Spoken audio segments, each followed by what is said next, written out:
bagaimana cara memfanakan diri. Maka pada malam hari ini Abah memberikan jawaban kepada teman-teman yang bertanya itu semua. Ada lebih daripada 36 pertanyaan tapi Abah gabungkan semuanya. Insya Allah jawabannya Abah kasih judul satu saja. Cara memfanakan diri, cara usul pada Allah, cara untuk mendapatkan luluberan keberkahan, cara ada al-mutu qabla an tamutu, tadi semua. Dan juga bagaimana melaksanakan konsep la ilaha illallah. Sekaligus bagaimana adalah konsepnya inna lillah wa inna ilahi roji'un. Maka insya Allah Abah membuat judul satukan jasad, hati, nyawa, dan rasa. Maka semua adalah pertanyaan sahabat-sahabat insya Allah. Ya. Karena pada dasarnya Allah itu sang kehadiran selalu ada. Tergantung daripada kita adalah bisa masuk enggak ke frekuensinya. Ini tentang frekuensi, vibrasi, resonansi. Maka tidak usah pakai doa sebetulnya pada saat situ sudah ngerti channelnya. Maka akan otomatis adalah setelah kalian mengerti pinnya, personal identifying number, ya, maka kalian akan bisa mengeluarkan uang dari ATM, bahasanya begitu. Setelah kamu mengerti adalah gelombang frekuensi radionya, maka kamu akan mendengarkan otomatis siaran adalah yang terpancar dari radio itu. Kalau kalian sudah punya kuota dan tersambung adalah dengan provider, maka sesungguhnya apapun yang sudah disiapkan oleh provider maka akan terkoneksi, ya, dengan sinyal yang sangat kuat. Demikianlah sahabat kehidupan. Jadi kita harus paham, ya, bagaimana kita adalah berhubungan dengan Allah. Nah ini, bagaimana kita cara memahami tentang ada pin yang bisa tersambung dengan Rasulullah tadi semua, ya. Ya barangkali kalau selintas, sulit sekali. Tetapi sebenarnya pada saat kamu sudah hafal nomor pin kamu adalah kamu bisa buka HP kamu dengan kunci rahasia pin, ya. Maka hanya kamu yang mengerti. Apakah kamu bikin gambar Z atau gambar H, kamu yang mengerti nanti akan membuka sendiri oleh dirimu sendiri. Sebetulnya Allah sedang mengajarkan kepada kita dalam kehidupan tentang kode-kode adalah nomor pin tadi semua. Kode rahasia, bahkan juga termasuk adalah bagaimana menggunakan sekarang adalah barcode, menggunakan barcode tadi semua, ya. Maka sekarang QRIS. Nah itu QRIS sama saja. Sebenarnya adalah tubuh kita adalah QRIS tadi semua, ya. Nah, inilah yang sebenarnya yang sedang Allah obral hari ini tentang QRIS, tentang bagaimana kamu adalah sekarang menggunakan karena pada manusia tidak ada memiliki adalah print yang sama pada jarinya. Maka disitulah setiap manusia sesungguhnya adalah punya kode rahasia sendiri-sendiri dengan Tuhannya. Maka itulah sesungguhnya perjalanan menuju Tuhan adalah perjalanan yang sangat matematis, ya, perjalanan yang sangat natural, perjalanan yang sangat nyata, bukan hayal tadi semua, ya. Tuhan itu dohir tadi semua, tapi dia juga batin, ya. Dia awal, tapi dia juga akhir tadi semua. Maka ini hanya tentang bagaimana memahami seperti kamu lupa dengan PIN. Pada saat kamu lupa dengan PIN, dengan kartu ATM yang sama, maka itu tentu kamu tidak akan bisa mengeluarkan uang dari sahabat, ya. Nah sesungguhnya sebenarnya yang sedang terjadi sekarang ini, termasuk adalah dengan sistem GPS. Allah sedang mengajarkan kepada kita, pada dasarnya siapa yang sudah kenal, sudah punya GPS, maka sesungguhnya dia akan menemukan apapun, benda apapun, tadi semua, ya. Sekarang ada alat metal detektor, maka benda yang hilang bisa kamu cari tadi semua, ya. Nah inilah sistem digital, sahabat. Sebenarnya juga kita hubungan dengan Allah pun sudah mulai digital sekarang ini sebenarnya. Maka hanya orang-orang yang tahu, maka kata Allah illa bisultan, hanya orang-orang yang punya kekuatan saja yang bisa menembus langit malakutnya Allah tadi semua. Bagi orang-orang yang tidak tahu, ya tentu dia tidak akan bisa, ya. Karena itu tentang dirimu dan dirinya, tentang diri kita dan dirinya adalah kita memiliki sebagaimana nomor HP. Kalian hanya bisa kontak Abah kalau kalian punya nomor Abah. Satu nomor saja dari nomor Abah yang kalian kontak berbeda, maka kalian tidak akan tersambung. Demikian pula sahabat, karena ini tentang materi, energi, dan cahaya. Cahaya ada rumus Newton, ada energi adalah demikian pula adalah energi adalah sesungguhnya ruh. Pada saat kita bicara energi, sebetulnya sedang bicara ruh. Maka ruh itu tidak akan hilang, yang ada hanya berubah bentuk. Itulah EMC kuadrat. Maka itulah kenapa ahli ma'rifat berkata bahwa tidak ada mati. Kenapa? Karena mati itu adalah bicara tentang ruh.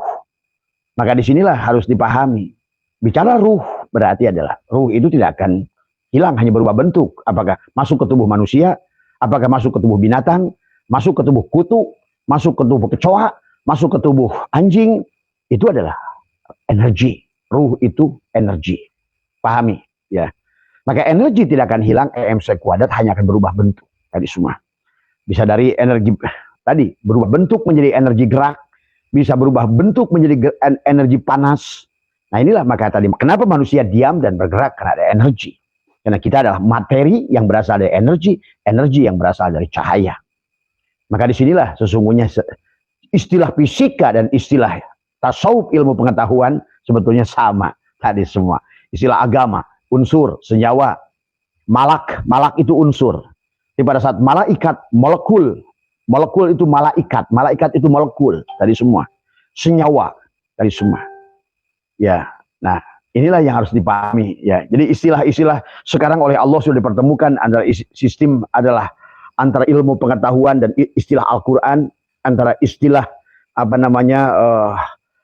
sains dengan istilah Al-Qur'an sekarang oleh Tuhan sudah disatukan. Maka disinilah hanya orang-orang yang siap untuk masuk di gerbang ini, yang cerdas tadi semua adalah akan memahami tentang bagaimana mengkoneksikan diri, karena semuanya tentang vibrasi. Semuanya tentang frekuensi. Kamu hanya akan bisa mendapatkan vibrasi, apalagi resonansi, kecuali kamu sudah berada pada frekuensinya. Sederhana sebetulnya. Kamu ingin menonton Indosiar, ada frekuensinya. Kamu ingin nonton RCTI, ada frekuensinya. Sebetulnya masing-masing punya frekuensi. Seperti halnya planet ini punya orbit, punya garis edar masing-masing. Maka kenapa tidak bertabrakan? Karena masing-masing punya orbit dan punya garis edar sebetulnya. Maka sebetulnya betapa indahnya ilmu Allah. Maka betapa bahagianya kamu yang sudah bisa menggabungkan ilmu dua-duanya. Adalah memahami dua-duanya. Sehingga kamu adalah bisa segalanya. Ilmu Allah itu begitu eksak, begitu fisika, begitu kimia. Tadi semua ya. Maka sahabat-sahabat semua, apapun pertanyaan kalian, ada 36 yang bertanya ke Abah adalah tentang usul, tentang al-mutu, qoblata mutu, tentang mempanakan diri, tentang bagaimana mendapatkan limpahan keberkahan, bagaimana menyambungkan frekuensi dan lain sebagainya. Jawabannya hanya satu sebetulnya. Pahami tentang jasad, hati adalah jiwa dan rasa sebetulnya. Itulah kenapa di penghujung itu surah. Kamu apapun dari belakang sini pada perjalanan kamu di penghujung itu adalah menemukan adalah merah dalima. Merah dalima itulah kul huwallahu ahad, Allahu somad, lam yalid, walam yulad, walam yakullahu kufuwan ahad. Itulah dal yang 5 tadi semua. Ya, merah nyalakan tadi semua. Dal yang 5 adalah bagaimana kita mengahadkan jasadmu, hatimu, kemudian juga adalah jiwamu atau ruhmu dan juga rasamu. Nah, itulah zat, sifat, asma, af'al. Sebenarnya pada saat itu sudah menyatu. Sudah kul huwallahu ahad. Bukan syariat lagi, bukan thariqat lagi, bukan hakikat lagi, bukan ma'rifat lagi. Jadi kalau kelapa itu bukan sabut kelapa lagi, bukan hanya batoknya saja, bukan hanya dagingnya saja, bukan air kelapanya, tapi satu yang disebut kelapa. Yang disebut Islam itu adalah yang disebut Allah itu bukan alifnya saja, bukan lam awalnya saja, bukan lam akhirnya saja, dan bukan adalah hu-nya saja. Allah. Tadi semua. Demikian pula dengan Muhammad. Bukan mimnya saja. Bukan haknya saja. Bukan mim yang tengahnya saja. Dan bukan dalnya saja. Tapi betul-betul sudah menjadi Muhammad. Tadi semua. Itulah sesungguhnya bicara tentang tubuh kita. Semuanya.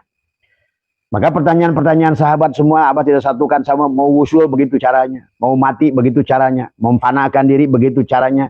Pada saat tadi semua menafikan. adalah, maka pahami ya tentang tubuh kita ini, satukan. Maka tadi ada diri dohir dan diri batin. Diri dohir jasad, diri batin adalah jiwa atau ruh. Maka nanti Abah akan bagi Anda, untuk sementara penggerak itu adalah ruh. Tapi nanti pada saat si ruh menggerakkan itu tergantung si hati. Tapi sekarang biar kalian ganti dulu adalah konsepnya. Bahwa sesungguhnya pada saat kita satukan, ya, maka ada yang disebut jasad. Jasad ini adalah tidak punya daya kekuatan. Jasad ini adalah merupakan wayang. Maka pada saat jasad ini sholat, sahabat, ya, bergerak sesungguhnya. Siapa yang menggerakkan jasad ini? Sebenarnya yang bergerak itu bukan jasad ini. Yang memerintahkan mata nengok ke kiri adalah hati. Yang memerintahkan adalah telinga mendengar, ada suara dengarkan, itu hati. Yang memerintahkan kita untuk sholat takbiratul ihram, hati. Yang menyuruh kita adalah menyimpan tangan di sini, hati. Yang memerintahkan kita untuk ruku, hati. Yang memerintahkan kita untuk membaca suratul Fatihah, membaca surat, membaca apa, hati. Berarti sebenarnya tubuh kita ini tidak pernah berbuat apa-apa. Tubuh kita ini adalah merupakan wayang yang dimana adalah makmum, yang dimana imamnya adalah hati. Kita konsepnya dari sini dulu, biar kalian ngerti bahwa dari mana datangnya gerak. Kenapa Allah berfirman, Wallahu khalaqakum wa ma ta'malun. Bahwa Allah menciptakan kalian dan apa-apa yang kalian lakukan. Kenapa kita harus mengerti siapa yang menggerakkan, Allah atau kita? Tadi, supaya kita akan mengerti bahwa sesungguhnya adalah segala apa yang digerakkan oleh diri kita adalah sia-sia. Segala gerakan yang dilakukan, apakah sholat, apapun yang dilakukan oleh anggapan kita yang melakukan adalah sia-sia. Itulah kenapa kita harus mengerti sebenarnya siapa yang menggerakkan diri kita. Maka kalau kalian memahami tentang bagaimana para ulama dulu, termasuk Imam Syafi'i dan Imam Maliki, guru dan murid. Yang satu kenapa dalam soal rezeki adalah berpegang pada tajrid. Artinya adalah berpegang pada hakikat. Sementara Imam Syafi'i berpegang pada asbab. Adalah sistem tabur tuai. Jadi kalau Imam Syafi'i, kalau seandainya tidak kerja, tidak ada hasil, gitu loh. Tapi kalau Imam Maliki mau kerja, karena diam pun kerja, gitu. Nah, disinilah kalian harus memahami dalam makom, termasuk makom ilmu. Apakah kalian termasuk orang dalam berilmu itu mencari ilmu, atau sesungguhnya kalian adalah sudah diberi ilmu? Ada dua orang. Ada secara wahbiyun, ada kasbiyun. Ada orang mendapatkan sesuatu itu dengan perbuatannya, dia menjemput kasbiyun. Tapi ada orang tanpa melakukan sesuatu, karena dia ngerti, gerak juga dia, diam juga dia. Nah, contohnya adalah Imam Malik. Imam Malik, kenapa? Di dalam sholat, Imam Maliki tidak memasukkan niat dalam rukun sholat. Itu menunjukkan, kita bisa melihat ternyata Imam Maliki dalam urusan rezeki pun tajrid. Maka dia tidak mencari. Karena bagi dia, diam pun Allah. Diam Allah. Tadi semua. Dan menurut Imam Syafi'i sebaliknya. Bahwa sesungguhnya adalah dia berpegang pada asbab. Bahwa sesungguhnya rezeki itu harus dicari. Artinya dia kasbiyun. Kalau Imam Maliki, wahbiyun. Imam Malik yakin diam dan gerak itu Allah, maka dia lebih cenderung kepada pada saat dia ingin diam dan dia percaya pada Allah. Nah itu. Nah pada saat Imam Syafi'i percaya pada Allah dengan geraknya, kasbiyun, dengan kasabnya. Itulah maka dibagilah manusia ada asbab, ada tajrid. Sahabat, ya. Kenapa disebut asbab? Jamak adalah karena disebabkan sebab. Jadi dia mencari sebab. Tapi persoalannya manusia yang asbab akhirnya suka bersandar bukan pada Allah, pada sebab. Dia takut pada sebab. Dia melakukan sesuatu karena sebab. Nah inilah maka kita harus memahami adalah makom di dalam kehidupan. Nah, termasuk juga ilmu, sahabat. Ya. Nah malam ini Abah ingin secara gamblang biar kalian bisa menyatukan bukan jasad, bukan hati, bukan jiwa atau ruh, dan juga bukan syir. Bagaimana bersatu semuanya seperti kelapa tadi. Batok kelapa, sabut kelapa, batok kelapa, daging kelapa, dan air kelapa satu. Maka seolah-olah di dalam tubuh kita ada jasad, ada hati, ada jiwa, ada syir tadi semua. Nah, kita pakai dulu, jangan pakai jiwa. Karena nanti kalau seandainya semuanya ruh itu baik-baik saja sebetulnya. Nah, cuma harus kita mengerti yang disebut energi adalah penggerak itu adalah ruh. Maka ruh energi seperti setrum. Adapun yang disebut si jiwa adalah pada saat setrum itu menempel pada lampu, lampu merasa memiliki disebut si jiwa. Maka terangnya lampu itu nanti tergantung apakah digunakan maslahat atau mafsadat. Falahamaha fujuroha atau watakwaha. Itu terserah si jiwa. Maka nanti sahabat, kenapa ada barjah? Kenapa ada siksa kubur? Bagi orang yang tidak mengerti. Karena si jiwa. Jiwa itu dia yang akan mendapatkan siksaan. Jadi ruh tidak akan disiksa, yang akan disiksa si jiwa. Maka disinilah, mari kita pahami dulu tentang 4 hal dalam tubuh kita supaya mengerti di mana ruh, di mana jiwa. Jadi pada saat kamu berbuat dosa, siapa yang akan bertanggung jawab? Si ruh apa si jiwa? Tentu si jiwa. Itulah yang menjadikan membuat si jiwa gelisah. Maka tadi kenapa ada rumah sakit jiwa, tidak ada rumah sakit ruh. Yang ada rumah sakit jiwa, sakit jiwanya, tapi tidak ruhnya. Kalau ruh sama saja setrum. Kalian aku berikan setrum pada lampu, apakah kamu lampunya itu untuk gapleh atau untuk baca Quran, terserah kamu. Maka bagi ruh positif semuanya. Khairihi aku, wasyarihi aku. Tapi si jiwa di sini harus memilih. Nah inilah yang harus dipahami. Jadi jangan juga nanti yang belajar hakikat semua dituduhkan pada Allah. Tadi semua nanti akhirnya jadi jabariyah yang nggak jelas tadi semua ya.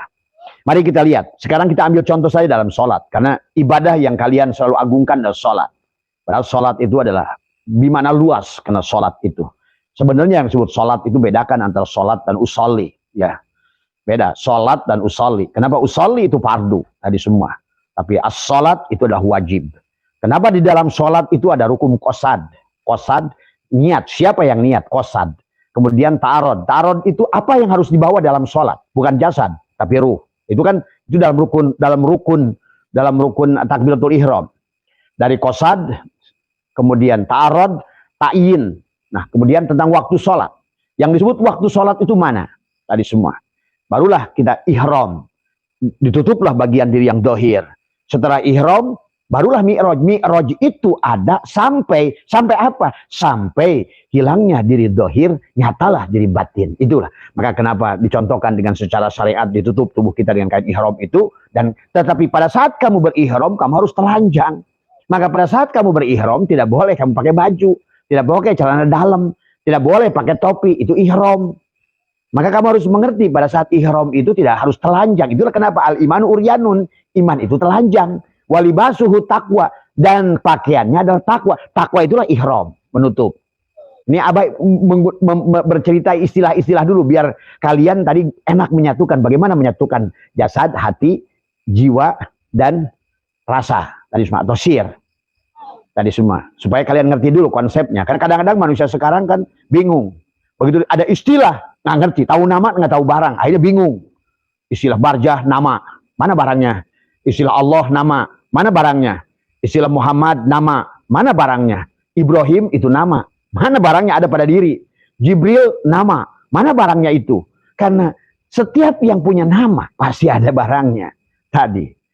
Tidak mungkin kacamata, ada tulisan kacamata, kecuali inilah barangnya. Pada saat kacamata ini sudah wujud, maka kamu nggak usah tulis kacamata pun, kamu sudah ngerti ini kacamata. Karena wujud. Tuh. Nah disinilah sesungguhnya manusia juga bingung tentang wujud Allah. Tadi semua. Padahal ya Allah sederhana sebenarnya kalau sudah paham. Bagaimana bahasa Allah di dalam Al-Quran maupun bahasa ilmu pengetahuan yang kita kawinkan. Tadi semua. Maka itulah sahabat tentang. Maka masih ada yang bertanya, apa perlu tarikot? Nah itu kan pertanyaan aneh. Itu menunjukkan bahwa orang bertanya, apakah perlu bertarikot? Apakah perlu bersyariat? Apakah masih perlu berhakikat? Nah itu pertanyaan orang-orang itu menunjukkan pertanyaan orang-orang yang belum paham. Tadi semua. Apakah masih perlu bersyariat? Apakah masih perlu bertarikot? Nah, saya tidak perlu bertarikot. Saya bersyariat saja. Dia nggak ngerti apa yang diomongkan. Saya bertarikot saja. Saya nggak berhakikat saja. Saya nggak perlu syariat. Tapi apa hakikat itu? Dan apa syariat itu? Nah, itulah. Nah inilah kadang-kadang kita terjebak dengan istilah-istilah nama. Kayak nyawa, sukma, jiwa, ruh. Sebetulnya barangnya satu. Tadi semua. Tadi kayak nafsul amaroh, nafsul lawamah, nafsul mulhimah, nafsul mutmainah. Barangnya satu. Pada kondisi apa dia? Nah, gitu. Nah, itu. Kayak tadi. Si ruh pada saat datang di mata, si basor namanya. Nah, itu. Jadi basor itu ruh pada mata. Jadi sama itu ruh pada telinga. Tuh. Kemudian kalam itu ruh pada mulut. Ilmu itu ruh pada kolbu. Tuh. Itu. Jadi sebenarnya ruh tadi semua. Nah, apa bedanya jiwa nanti? Tadi. Pada saat kalau ruh ternyata melihat itu ruh. Pada saat mata melihat yang maksiat siapa? Ruh apa jiwa? Nah, disinilah mulai berbeda. Maka tidak bisa. Wah, biarin saya ngelihat itu, kan di penglihatan Allah juga. Nah, disinilah kita harus membedakan di mana letak jiwa, di mana letak si ruh. Tadi semua. Maka mari kita pada malam hari ini kita pahami ini semua, karena kalian yang bisa menyatukannya tadi semua, ahadkan semuanya. Maka sesungguhnya sebetulnya hakikat ilmu kun fayakun. Kunnya kamu, kunnya Allah, kunnya kamu, kunnya Rasulullah, kunnya Rasulullah, kunnya Allah sebenarnya. Itulah maka nanti dirasakan. Karena diri yang dohir dan diri yang batin disambungkan dengan napas. Maka pada saat orang datang, misalnya Abah ini lagi live. Apakah yang live ini jasad? Ataukah yang live ini ruh? Ataukah jiwa yang live ini? Nah, ini bisa ketahuan. Apakah yang live yang ini Abah satu jiwa, Abah satu jasad, Abah satu ruh? Itu bisa ketahuan. Kalau seandainya Abah satu adalah live ini mencari sesuatu yang sifatnya makhluk, si jiwa tuh. Ya gitu. Tapi kalau Abah satu live ini adalah hidup, karena tadi semua tidak mau, yang dicari adalah hanya tadi adalah hanya menyaksikan fi'il Allah pada tubuh, asma Allah pada hati, sifat Allah pada ruh, dan rasa Allah pada sir. Sebetulnya berarti itu si ruh yang kerja. Maka ruh tidak membutuhkan penghormatan. Ruh tidak sakit dihina. Ruh tidak peduli dengan komen kalian yang buruk. Coba kalau si jiwa di komen, wah Abah satu sesat, itu mulai marah dia. Nah, itulah si jiwa. Maka bagi Abah itu sudah merdeka dari hal yang begitu. Abah tidak akan bangga dipuji, Abah tidak akan bangga dengan tidak akan sakit dengan dihina. Karena tadi sinilah, maka kita kalau sudah merdeka di situ, maka melakukan sesuatu bukan karena karena sebab sesuatu dari semua, ya. Nah, inilah sahabat ya yang harus dipahami oleh kita tentang memahami tubuh kita sendiri tadi semua. Maka dibagilah 4 bagian dari diri kita. Jasad. Nah, sekarang kita mulai start dari jasad. Pada saat Abah live ini jasad kelihatan. Tapi sebenarnya yang bicara ini bukan jasad, ruh. Karena tubuh ini pada saat ruh nggak ada, nggak bisa berbuat apa-apa. Nggak bisa sholat, nggak bisa melihat, nggak bisa mendengar, nggak bisa berkata. Nah, itulah yang kalian harus latih. Berarti sebenarnya pada saat tubuh ini kamu melakukan sholat. Mulailah kamu sadari bukan kamu yang sholat. Nah, itu yang latihannya. Karena sebenarnya memang bukan kamu yang sholat. Itulah kenapa Nabi Muhammad ditegur, ya Muhammad, anna rabbaka usalli. Akulah, hai Muhammad, Tuhanmu yang sholat. Sebenarnya berkata, hei tubuh, bukan kamu yang sholat. Akulah ruh yang sholat. Tapi nah, kita lihat tahapannya. Pada saat tubuh ini bergerak, bisa takbiratul ihram, bisa nyimpan tangan, bisa ruku, ya, apa namanya, bisa sujud, bisa apa. Sebenarnya yang sholat hati. Tuh. Kita nggak usah ngomong dulu tentang jiwa dan ruh ya. Anggap saja ruh dulu. Berarti sesungguhnya pada saat tubuh ini makmum, yang imam itu hati. Kamu akan tunduk apa kata hatimu. Maka pada hatimu melamun pun, maka tadi walaupun kamu bisa ruku, itidal, sujud, tapi hatimu melamun. Nah, itu di situ tergantung hati, nanti kondisi si jiwa. Seberapa melekat dia, berapa jiwa. Karena si ruh tadi tidak akan ngelamun. Ruh tidak akan ngelamun. Karena yang ngelamun itu si jiwa. Karena kenapa si jiwa ngelamun? Karena ada rekaman jejak tadi. Di dalam cermin kolbunya itu ada memori. Semakin itulah. Semakin tebal memori pada jantung kolbumu, di cermin kolbumu, maka semakin gelisahlah sebetulnya si jiwa itu. Maka semakin gelisah si jiwa itu berarti dia semakin tidak mengerti hakikat si jiwa itu adalah kepada si ruh. Padahal sebenarnya dia itu ruh yang sudah ternodai tadi. Nodai apa? Nodai amaroh dengan api. Kan tadi ada sifat, pada tubuh ini ada sifat narun, pada jasad api, hawaun, angin adalah maun, sifat air pada tulang kita. Turabun ada sifat tanah, mutmainnah. Maka amaroh, lawamah itu sifat jasad. Maka si jiwa akan terpengaruh kepada yang mana tadi menggerakkannya. Si amaroh kah? Si api kah? Si angin kah? Si air kah? Atau si tanah yang menggerakkannya. Maka tadi, sholatnya tubuh ini gerak. Nilai sholat tubuh ini tergantung apakah hati ini yang menjadi imamnya itu hati itu si amaroh. Nafsul amaroh, amar itu perintah. Amir yang menjadi raja.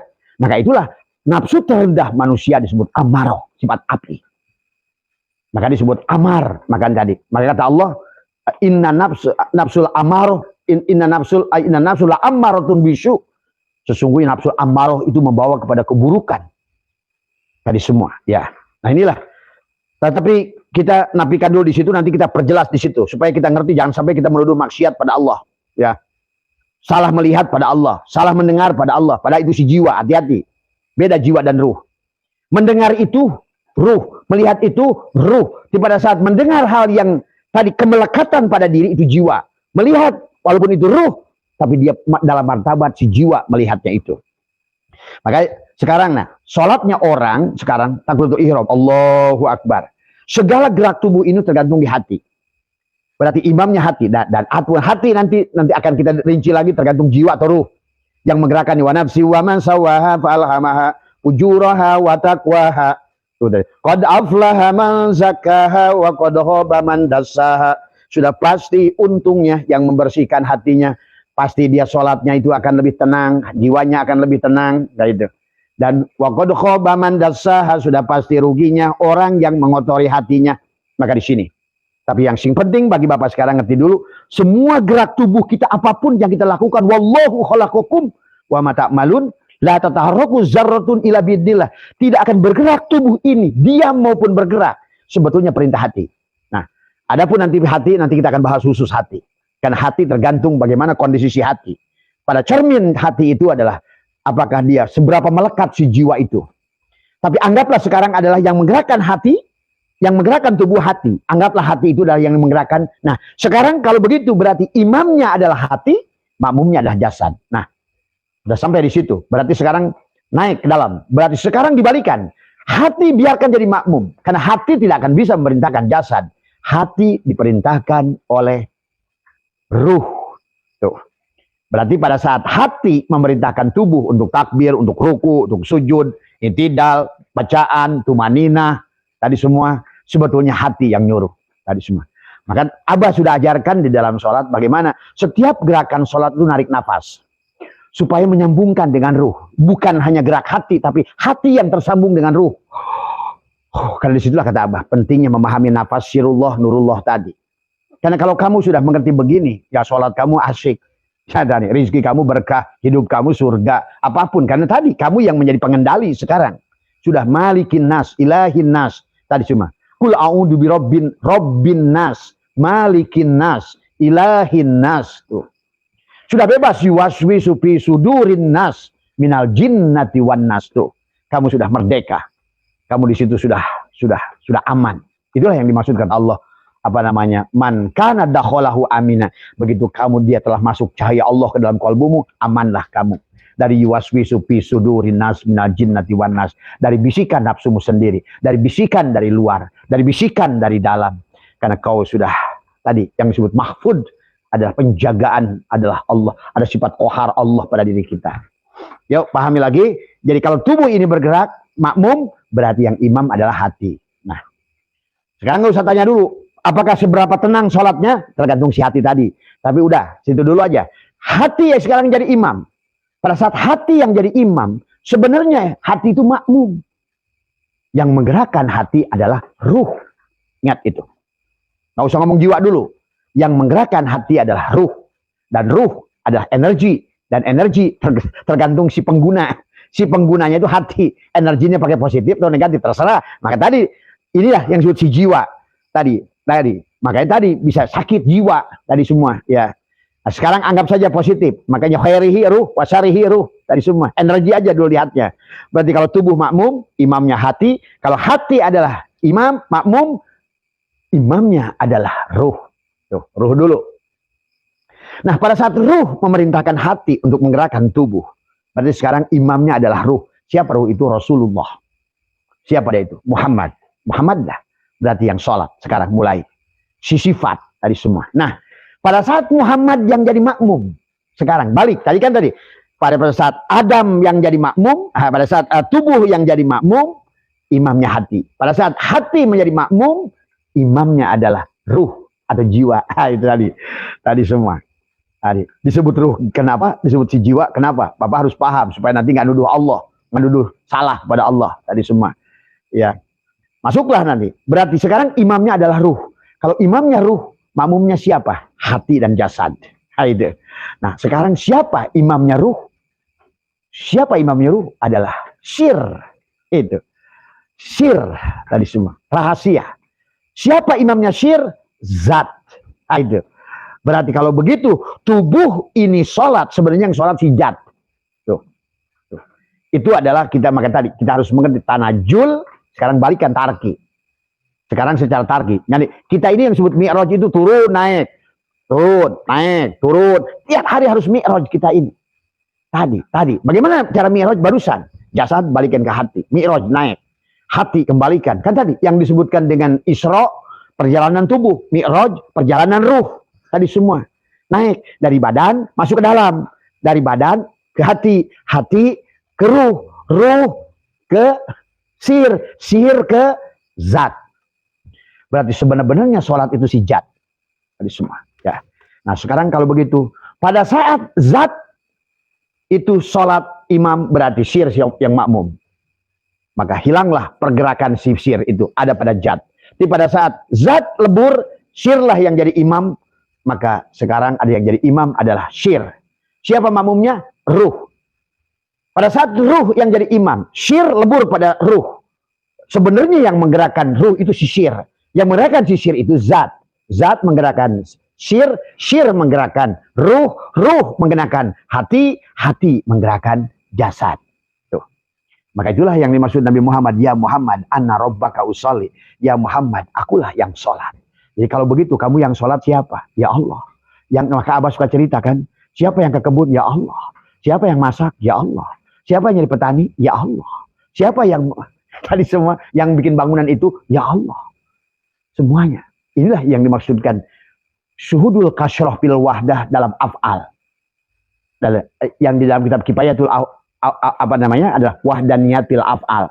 Wahdaniyat perbuatan. Satu perbuatan. Tidak ada perbuatan pada seluruh gerak tubuh ini kecuali satu dalang, si zat itu.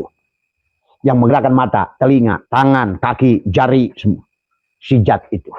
Maka itulah yang dimaksudkan dalil kata Allah. Wallahu khalaqakum wa ma ta'malun. Maka kalau begitu sekarang berarti kamu sudah tidak boleh lagi ngaku sholat. Maka sholatnya Allah adalah lebih bernilai di sisi Allah.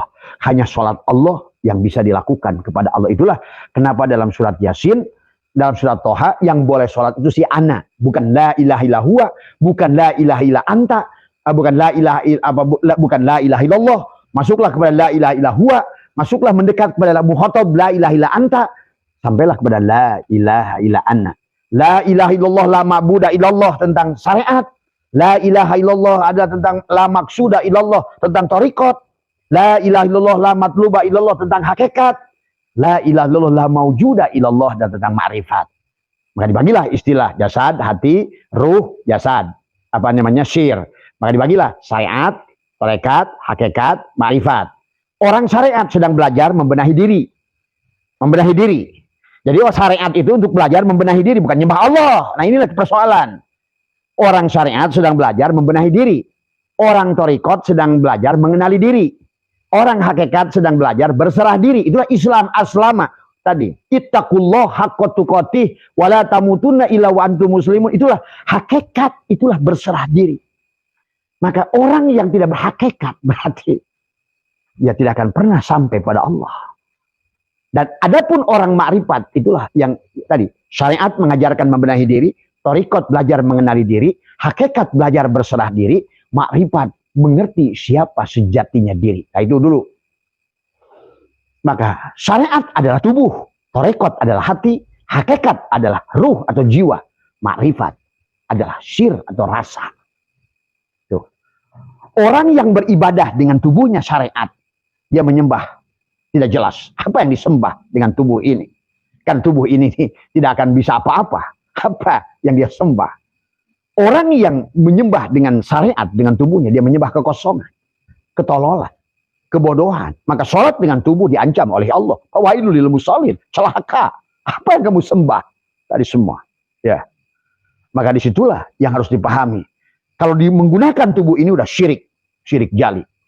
Karena kamu ada wujud, Allah wujud. Maka tadi, leburkan sebenarnya tubuh ini, gerak tubuh ini adalah hanya fi'il dari dia yang menggerakkan asma hati. Maka orang yang menyembah dengan syariat mendapatkan kekosongan. Orang yang menyembah dengan tarekat, dia sudah mengenal yang disembah. Tapi orang yang menyembah dengan hakikat, sudah sampai kepada yang disembah. Orang yang menyembah dengan ma'rifat, tidak ada lagi kata sembah menyembah, tidak ada lagi kata ingat mengingat, tidak ada lagi kata tuju menuju. Disitulah kamu sudah fana, satu. Nah inilah, pada saat itulah kamu kunnya Allah. Itulah Nabi Musa tersungkur. Dia ada falamma tajalla rabbuhu lil jabal. Kemudian apa kata Allah tadi? Dia berkata subhanaka tubtu ilaika wa ana awwalul mu'minin. Barulah dia benar-benar beriman. Oh Nabi Ibrahim setelah dia mengatakan ini wajjahtu wajhiya lilladzi fataras samawati wal ard, hani menyaksikan pada tubuhnya langit dan bumi, maksudnya jasad dan ruhnya.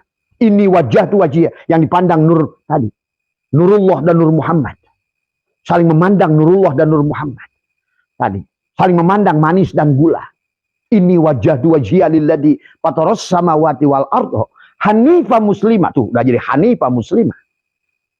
Muslim yang hanif, yang sudah telanjang.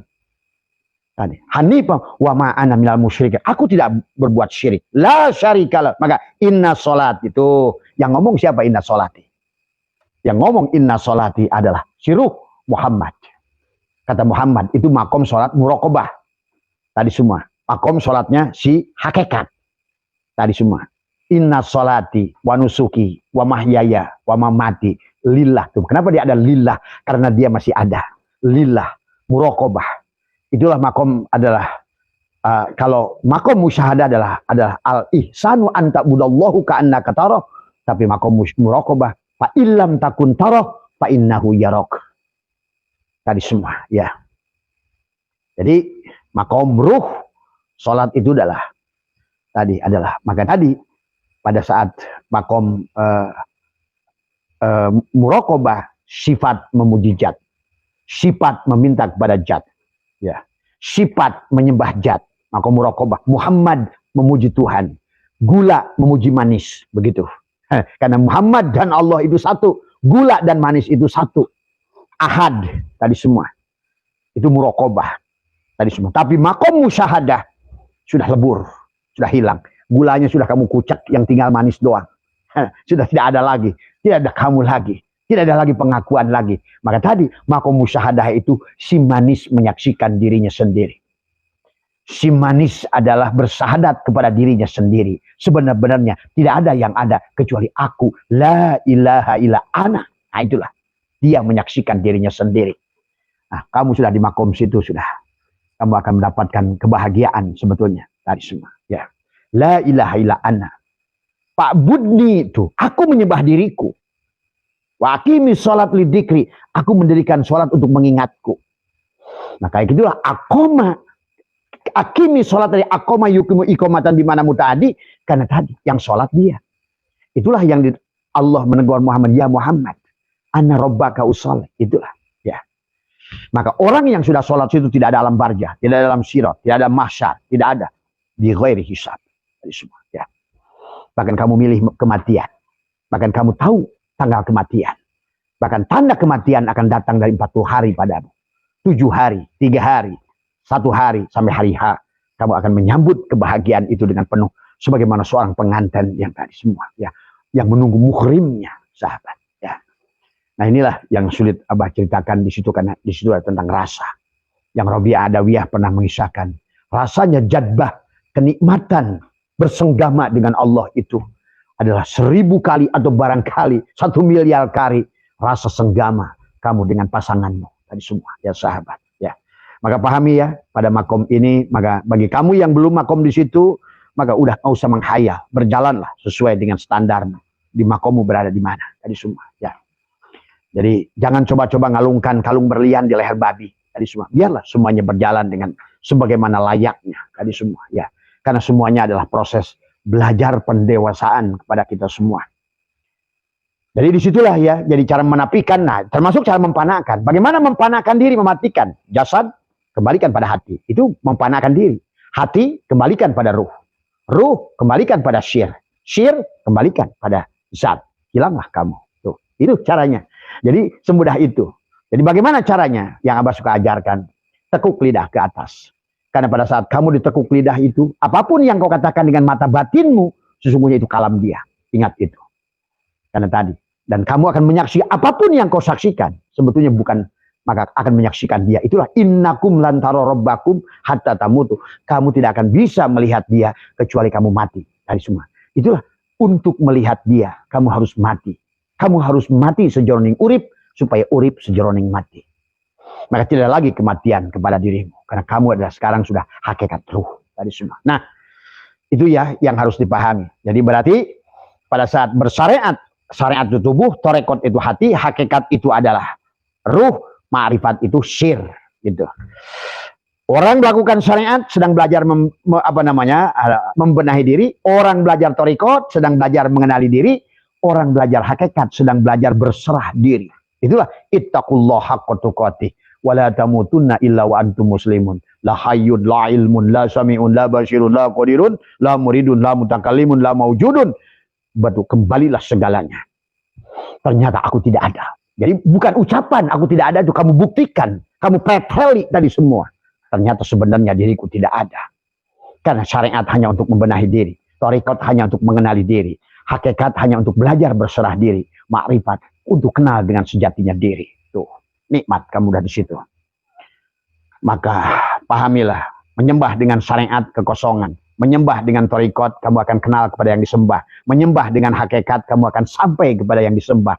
Menyembah dengan makrifat, sudah tidak ada lagi tadi semua. Wa anni buduni hada sirah. Aku menyembah diriku. Itulah kata iblis. Qala rabbi bima agwaitani la uzayyinana lahum fil ar wa la ubiyannahum ajmain illa ibadaka minhum al mukhlasin. Berarti kamu sudah mukhlas sekarang. Salatmu aman, semuanya aman.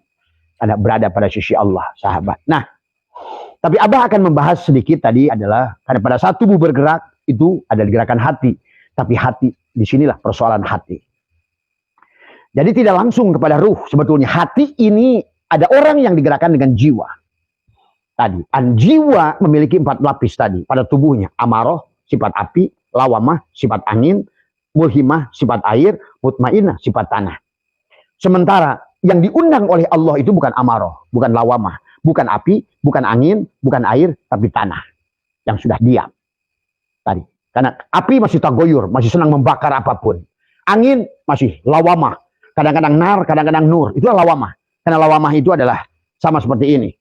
2. Maka tadi dalam Al-Quran antara malaikat dan iblis selalu bersama. Malaikatnya ya nur, iblisnya ya nar. Nah itulah, nur dan nar adalah satu. Ingat itu. Maka surga dan neraka itu satu. Kalau kamu surga, pasti nggak neraka. Kalau kamu neraka, pasti nggak surga. Itulah kenapa bagi orang yang sudah meraih surga tadi kata Allah wasyari'u ila magfirati mir rabbikum wa jannatin arduhas seluas langit dan bumi. Kalau surganya sudah seluas langit dan bumi, nerakanya di mana? Ya sudah tidak ada. Karena semuanya sudah surga.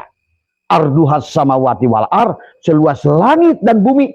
Di mana sisa neraka? Sudah tidak ada lagi space buat neraka karena semuanya sudah menjadi surga bagi orang yang tabah ya tubuh taubatan yang sudah kembali kepada Allah. Ya, maka dulu kata Allah tadi akan meraih, bergegaslah wasyari'u ila magfirati min rabbikum wa jannatin arduhas samawati wal ardu iddat lil muttaqin.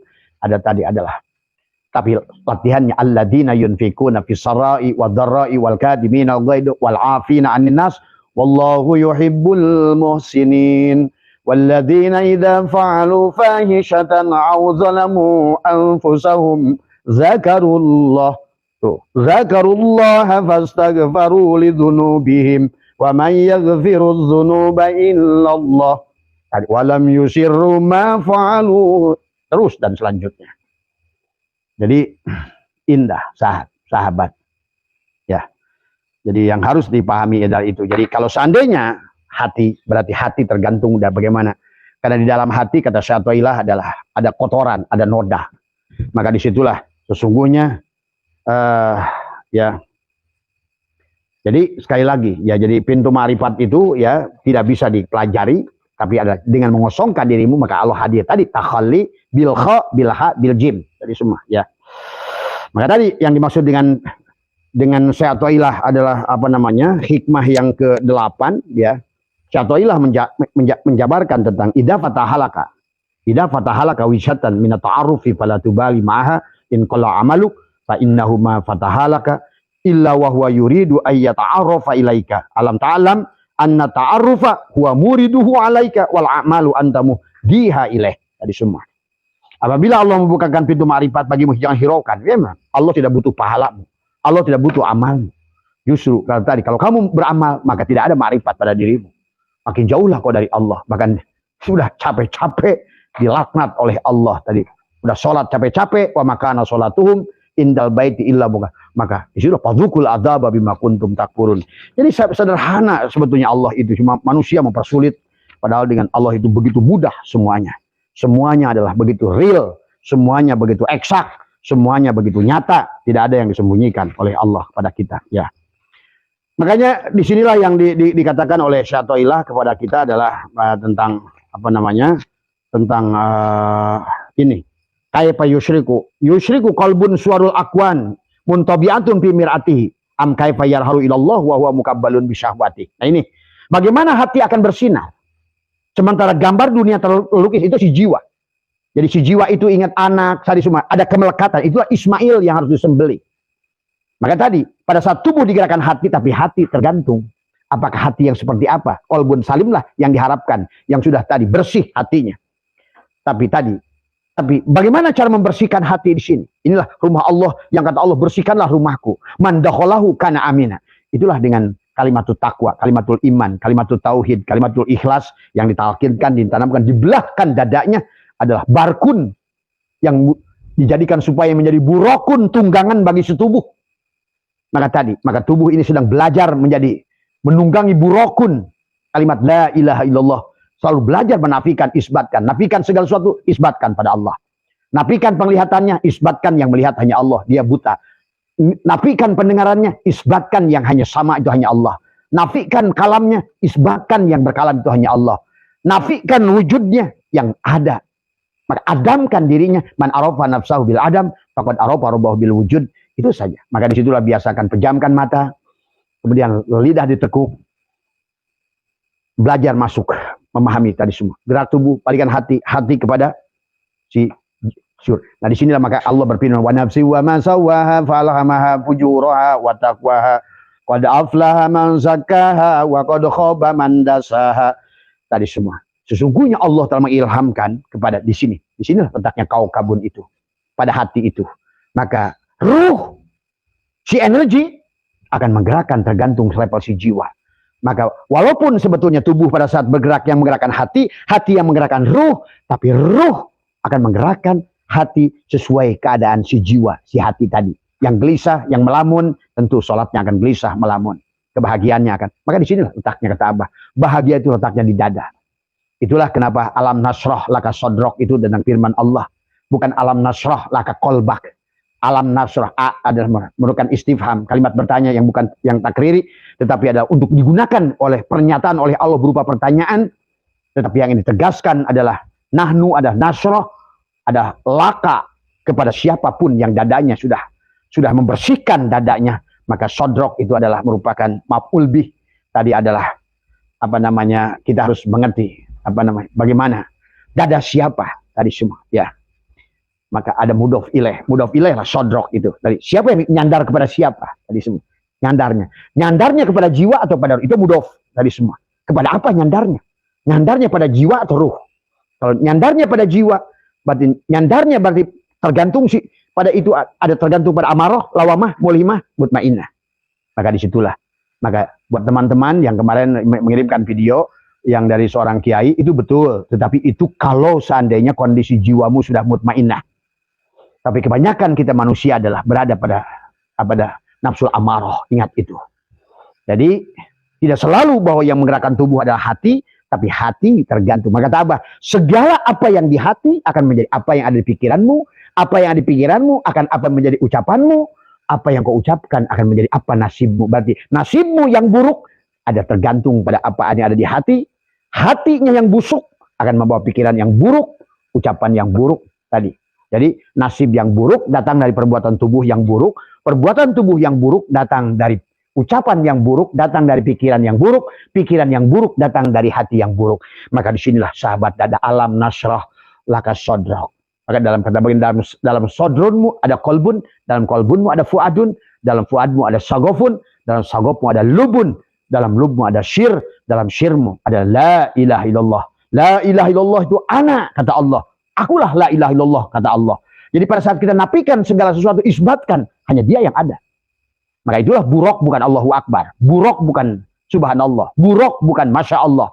Tapi buruk adalah la ilaha illallah. Adalah dengan unta yang kurus. Adalah merupakan menafikan tadi semua. Maka sholat, sod, lamnya lati pun kurus. Nafikan supaya taknya takwa. Itulah kenapa Al-Quran di tengahnya wal yatalatof tadi semua. Adapun kolbul umul Quran Fatihah adalah mim dan nun. Kolbul Quran Yasin adalah juga mim dan nun. Maka orang yang sudah sampai sahabat bahagia, dia akan ada undangan dalam hatinya. Yasin. Jadi Yasin itu bukan hanya baginda Nabi, kamu juga. Tadi laka sodrok, lakanya. La milik siapa? Maka sodrok itu mudhof ilaih. Kepada siapa nyandarnya?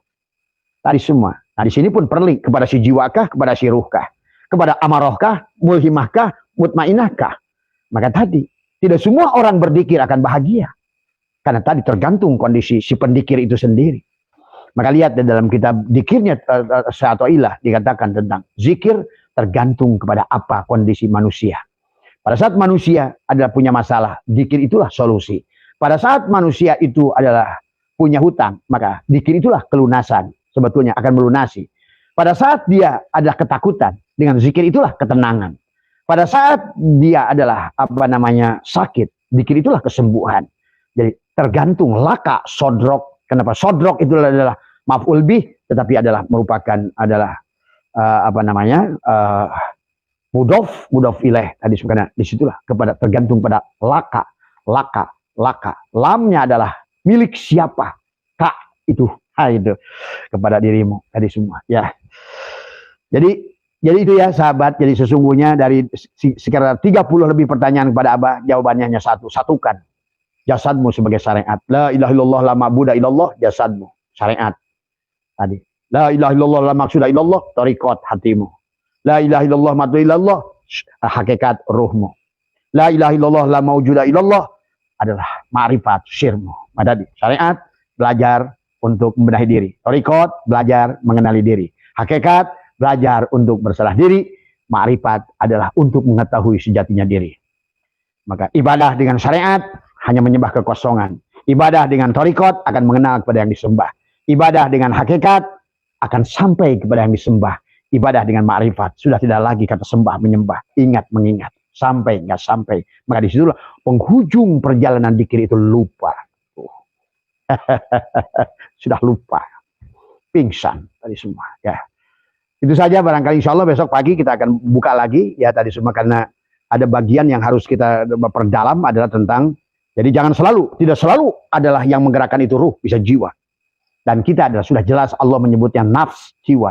Maka keluarnya ruh dari jasad bisa sebagai al-mal'un atau almarhum, tergantung kamu di pihak mana. Tadi lakanya kepada siapa? Mana yang kamu sandari? Si amarohkah, si lawamahkah, si mulhimahkah, si mutmainahkah, tadi semua. Laka sodrok. Dadamu itu nyandar kepada yang mana? Tadi semua. Nyandar pada jasadmu, nyandar pada hatimu, nyandar pada ruhmu, atau nyandar pada syirmu, pada Allah. Di situ saja persoalannya sahabat ya. Mudah-mudahan bisa dipahami oleh teman-teman semua, biar kalian bahagia. Karena kalian jidat sampai nong-nong pecah sekalipun sholat di Masjidil Haram, nggak ada gunanya. Bukan di situ persoalannya. Inilah kita harus kenal Allah dan Rasulullah dengan sebenarnya. Biar kalian bahagia. Karena seharusnya Jannatul Ma'wah sudah bisa kamu raih dengan ruh jismanimu. Jannatul Naim sudah bisa kamu raihmu dengan hatimu. Jannatul Firdaus sudah bisa kamu saksikan dengan fuadmu. Jannatul Qurbah dengan rasamu. Kau menyaksikan rasa Rasulullah yang kau bisa saksikan pada diri dan di luar diri. Semuanya. Mohon maaf atas kurangan, sehat semua. Tadi ya bahagia semua. Wallahul muwaffiq ila aqwamit thoriq. Wa minkum. Assalamualaikum warahmatullahi wabarakatuh.